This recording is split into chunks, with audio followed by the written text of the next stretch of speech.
बिस्मिल्लाहिर्रहमानिर्रहीम। अफराज नाज़िश 50-50 न्यूज़ के साथ आपका मेज़बान हाजिर। आज का हमारा जो मौजू है वो आज के मौजूदा वज़ीर ख़ज़ाना के ऊपर है। ये शख्स कौन है, इसने अपना नाम कैसे बनाया और फिर मुख्तलिफ़ हुकूमतों के अंदर इसका ऐसा क्या किरदार था कि ये हर सियासी मदारी का एक बंदर की तरह ये नाचा है। इसने पाकिस्तान के अंदर अपने उस बैंकार होने के ज़रिए इसने सिर्फ पैसा कमाया, इसने इज्जत कमाई और इसने कई ऐसे बैंकों को जो कि डिफ़ॉल्ट कर रही थी उसके अंदर रहकर इसने ऐसे क्या कारनामे सरअंजाम दिए कि इसको अपने वतन याद नहीं रहा, बल्कि इसने अपना सिर्फ पैसे को कमाने को अपना फ़र्ज़ जाना। इसका नाम जो है ना वो है शौकत फ़याज़ अहमद तरीन। ये सरज़मीन ओलिया में 1953 में पैदा हुआ। इसके 22 साल सिटी बैंक के अंदर मुलाजमत में गुजरे, जो एक बहुत बड़ा दुनिया में बैंक था। और ये शख्स तकरीबन कोई $1 मिलियन तनख्वाह लेता था सिटी बैंक से, और इसने 20 साल से ज़्यादा अरसा सिटी बैंक में गुजारा। और आखिरी पोस्ट जो इसकी थी वो सिटी बैंक में पाकिस्तान का कंट्री मैनेजर था। उसके बाद ऐसा क्या हुआ कि ये एक नहीं 2 बैंकों का सदर बना, 2 बार ये कराची स्टॉक एक्सचेंज का ये चेयरमैन रहा। इसके पास ऐसी कौन सी गिदड़ सिंगी है कि इसको IMF भी प्यार करता है, इसको वर्ल्ड बैंक भी प्यार करता है, इसको स्टेट बैंक भी प्यार करता है, इसको पाकिस्तान के सियासी रहनुमा भी प्यार करते हैं और इसको अपनी गोद में बिठा के खिलाते हैं और इससे अपने मतलब के काम लेते रहें। आखिर इसकी ऐसी क्या काबिलियत है कि हमारा मेरिट के ऊपर तब्दीली सरकार भी मजबूर हो गई कि आज इसको 2021 में, जो कि ये 2019 में अप्रैल 2019 से ये फिनांस कमेटी का एक रुकन है और इसका काम था उस कमेटी का कि ये पाकिस्तान की वजारत ख़ज़ाना के अंदर ये पाकिस्तान की बेहतरी के लिए इस्लाहात उनको तजवीज़ करेगी। इसने आज तक ऐसी क्या इस्लाहात तजवीज़ की कि जिसकी वजह से इसको इतना बड़ा पोर्टफोलियो दे दिया गया और आज वो वज़ीर ख़ज़ाना है और अब अपनी शराइत पे आया है। उसके ऊपर उनकी हुकूमत ने क्या क्या शराइत मानी ये एक आम पाकिस्तानी तो जान ही नहीं सकता। लेकिन ये इतना बड़ा मक्कार शख्स जो है ये आज आपके एक बहुत बड़े पोर्टफोलियो के ऊपर अगर बैठ गया है तो आप क्या समझते हैं कि इसके पास कुछ ऐसी गिदड़ सिंगी है कि जिससे पाकिस्तान की एक आम आवाम जो है वो इस महंगाई के अजाब से दूर हो जाए, या वो आज पाकिस्तान जिन कर्ज़ों में फंस चुका है, बल्कि मैं कहता हूँ कि ये उसका हिस्सा रहा है। आप इसका ज़रा पिछला टिनोर सियासी तौर पर देखें कि ये शौकत अजीज़ के ज़माने में भी वज़ारत ख़ज़ाना में, ये आसिफ ज़रदारी के ज़माने में भी ये वज़ीर ख़ज़ाना, और फिर इसके ऊपर जब सिल्क बैंक के अंदर इसकी एक जानिबदारी वाज़े तौर पे नज़र आई तो इसने इस्तीफ़ा दे दिया। इससे पहले कि इसको हुकूमत निकालती, लेकिन हुकूमत क्यों निकालती?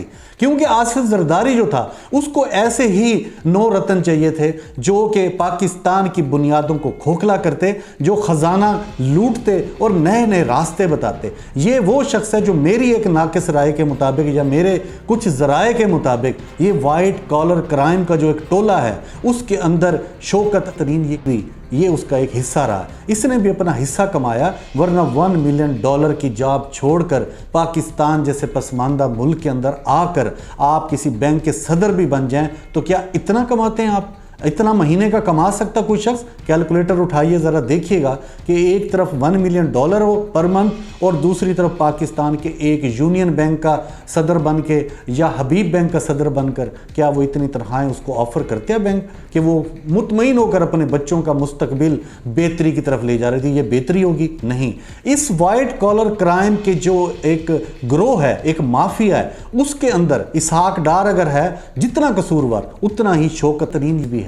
आप अगर इनका मुहासबा करना चाहते हैं तो इनसे करें ना। इसने क्या किया? इसने आते ही तब्दीली सरकार का इसको पता चल चुका था, इसके जो पीर मुर्शिद है उनको भी पता था कि इमरान खान ने आकर एहतसाब का नारा जो लगाया उसने पहला काम यही करना है। उससे हो या ना हो, ये तो हमने 2.5 साल में देख लिया कि वो राग तो अलापता रहा इत्तेसाब का, लेकिन कहीं से भी उसको वो ग्रिप नहीं कर सका जिससे सियासतदान भी डरते। लेकिन उल्टा आज PDM बन के टूट गई, उसके अलावा फजलुर रहमान धरने देकर चला गया, तहरीक लब्बैक वाले भी 2 दफ़ा आए। तो इन सारों ने अगर हुकूमत के बराबर आकर एक टक्कर ली है तो उनको पता था कि हम हुकूमत को कहाँ पे कमज़ोर समझते हैं। उनको ये पता था कि हमने कोई रास्ता नहीं छोड़ा जो इनके गिरेबानों तक हाथ की शक्ल में पहुँच पाता। इनके जो कबीना के लोग हैं इमरान खान के, इनके जो एडवाइज़र हैं, इनके जो ब्यूरोक्रेट्स हैं, इनके जो इदारों के सरबराह हैं, वो सारे के सारे रिश्तेदार हैं उन हुकूमतों के जिनमें मुस्लिम लीग भी आती है ज़्यादा और पीपल्स पार्टी भी आती है। आप इन लोगों को कैसे पकड़ोगे जो किसी का बहनोई बैठा है, वो अपने साला जो है वो उसकी हिफाजत कर रहा है, कहीं किसी की बेटी है, कहीं बहू है, कहीं किसी की माँ है।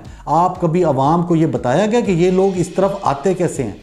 एक प्रोफेशनल इदारा है जहां पर मैं समझता हूं कि शायद 95% मेरिट पे लोग जाते हैं, वो है हमारा फ़ौज का इदारा।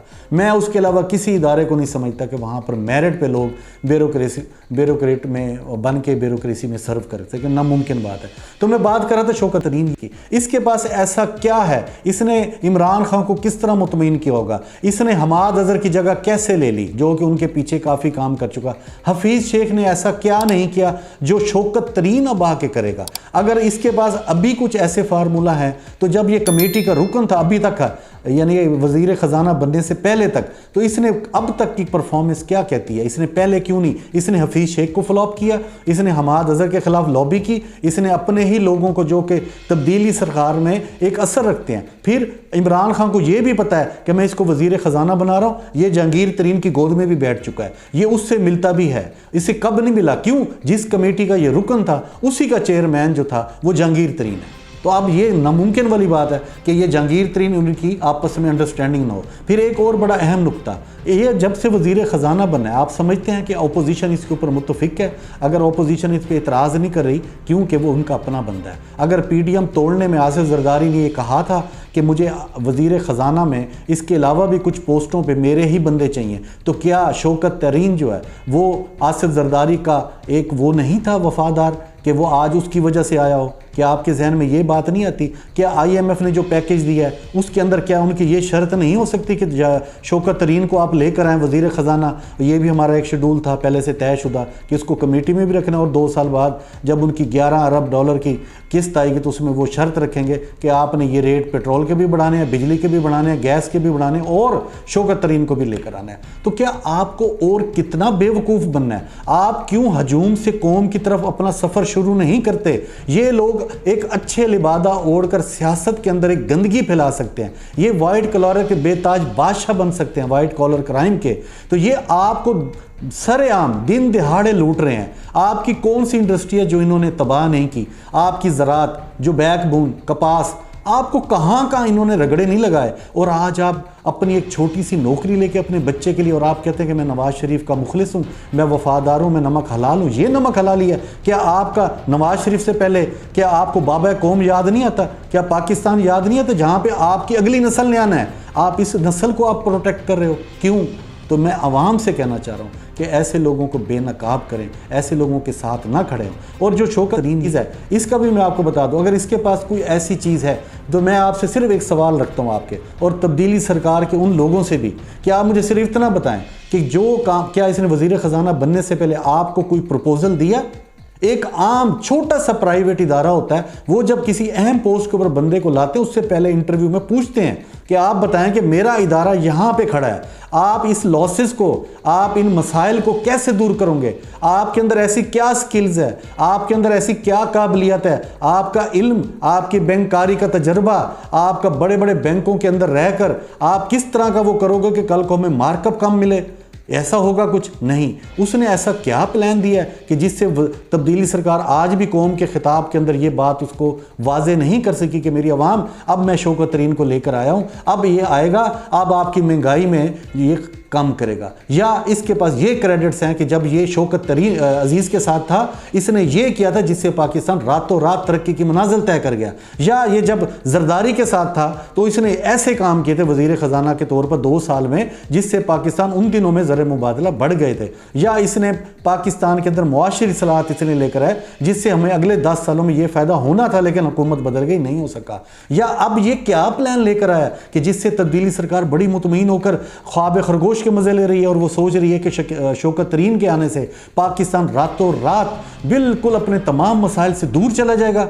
ये वो लॉलीपॉप है जो हमेशा हर हुकूमत ने पाकिस्तान की आवाम को दिया और हमने बड़े मज़े से इसको चूस के फेंका है, और उसके बाद रोना रोते हैं हर हुकूमत के ऊपर। हमारा कोई कसूर नहीं है, हमारे अंदर तालीम यही है कि हम डिग्रियां लेके और हम रोने रोते हैं और कहते हैं जी हमें रोज़गार नहीं मिला। क्या यही डिग्री हैं? क्या हमें हुनरमंद नहीं होना चाहिए था? क्या ये वज़ीर ख़जाना का काम नहीं है कि वो जो पिछली हुकूमतों के रोने हैं वो ये अपनी स्किल से आके कहे कि जी ये गलतियां थी इनकी, मैं इसको सुधार सकता हूँ? तो शौकत तरीन ये क्यों नहीं बता रहा? ये अपने वज़ीर आज़म जो कौम का एक नुमाइंदा बन के बैठा है, जो जिसको सादिक अमीन भी कहा गया, जिसको कहा गया कि ये पाक की तमाम लोगों से बेहतर है और इसके अलावा हमारी कौम के पास कोई ऑप्शन भी नहीं है, तो शौकत तरीन ने ऐसा क्या लॉलीपॉप दिया है? क्या हमारा बहसीत अवाम शौकत तरीन से और वज़ीर आज़म पाकिस्तान से पूछना फ़र्ज़ नहीं बनता? क्या हम लोग और मज़ीद 2 साल इस लॉलीपॉप में गुजारेंगे कि शौकत तरीन आ चुका है, लिहाजा देखो देखो कौन आया, शौकत तरीन आया, शौकत तरीन आया? और क्या हम लोगों को ये लॉलीपॉप दिया गया कि शौकत तरीन अलादीन है, यानी कि इसके पास ऐसा चिराग है कि जब ये सुबह उठेंगे तो पूरे पाकिस्तान से बेरोजगारी खत्म होगी, यहाँ पे गली महल्ले कूचों में हमें अंग्रेज़ घूमते हुए, अरब घूमते हुए नजर आएंगे और वो कहेंगे वास्ता रब दा सानू नौकरी दे दो, असीं अपना मुल्क अमेरिका छड़ गए हैं। तो सोचना मेरे भाइयों पाकिस्तानियों, ये सारे लॉलीपॉप हमें कब मिलेंगे? कबीना को रद्द और आगे पीछे करके वही फवाद चौधरी वहीं पर है, वही हमाज अज़हर वहीं पर है। ये सारे लोग अगर नालायक हैं तो हम इनकी जान क्यों नहीं छोड़ रहे? अगर इनकी वजारतें बदलने से क्या इनके पास ऐसी ऑलराउंडर स्किल्स है, इनके पास ऐसी तालीम है कि एक बंदा वज़ीर इत्तलात है, आप उसको उठा के साइंस और टेक्नोलॉजी में लेके जाते हैं? आप ज़रा शिबली फराज की मुझे पोर्टफोलियो तो दिखाएं कि उसके पास साइंस और टेक्नोलॉजी का ऐसा कौन सा तुर्फ का पत्ता है कि जो वो इस अपने शोबे के अंदर एक पाकिस्तान को बहुत आगे लेके जाएगा। ज़राअत के अंदर जो आपने बंदा बदल दिया, इत्तलात में बदल दिया, क्या है ये सारा? ये क्या टोपी ड्रामा है? आप क्यों अवाम को बेवकूफ़ बना रहे हो तब्दीली सरकार साहब? आप क्यों इस चीज़ को हकाइक के ऊपर नहीं लेकर आते? अब वक्त आ गया, इससे पहले कि आप गली महल्ले कूचे में जाकर इस तरह के मामलात में जो तरीके लब्बैक ने किए हैं, अभी हम इस पे एक प्रोग्राम भी इंशाल्लाह जल्द करेंगे, आपको हकाइक बताएंगे तरीके लब्बैक कौन है, इसको लाने वाले कौन है और इसका किरदार आज क्या है, कल क्या होगा।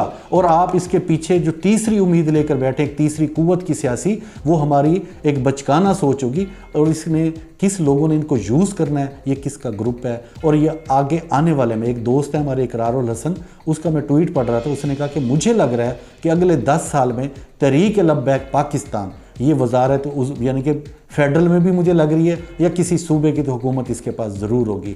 तो हमें ऐसे लोगों से भी बचना है और अपने इदारों को मजबूत करना है। तो हमारा साथ दीजिए, हजूम से निकलिए, कौम बने, पाकिस्तान जिंदाबाद।